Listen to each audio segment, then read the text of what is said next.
અંકલેશ્વરની Cadila pharma કંપનીમાં MPP2 પ્લાન્ટમાં આગની ઘટના બની છે, જ્યાં 2 કામદારો દાઝી ગયા છે.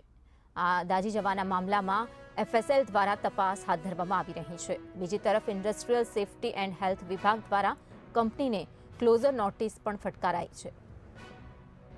અંકલેશ્વર GIDC વિસ્તારમાં આવેલ કેડિયા ફાર્માસ્યુટિકલ કંપનીમાં બ્લાસ્ટ બાદ આગ લાગી હતી. આ અંગેની વિગતો સામે આવી રહી છે. તો ઘટનામાં 2 કામદારો ગંભીર રીતે દાઝી જતા તેમને સારવાર માટે વડોદરાની ખાનગી હોસ્પિટલમાં ખસેડવામાં આવ્યા. કંપનીના MPP2 પ્લાન્ટમાં સોડિયમ કાર્બોનેટ લોડિંગની કામગીરી ચાલી રહી હતી અને ત્યારે અચાનક જ બ્લાસ્ટ થયો હતો.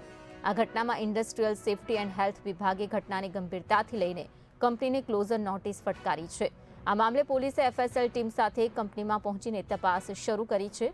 તો પ્રાથમિક તબક્કે બ્લાસ્ટના કારણો અને પ્લાન્ટમાં સેફટીના ધોરણોના પાલન અંગે પણ તપાસ હાથ ધરવામાં આવી રહી છે. કામદારોમાં ઘટનાને લઈને ચિંતા ફેલાઈ છે, જ્યારે સેફટી વ્યવસ્થાને લઈને પણ અનેક સવાલો ઊભા થયા છે.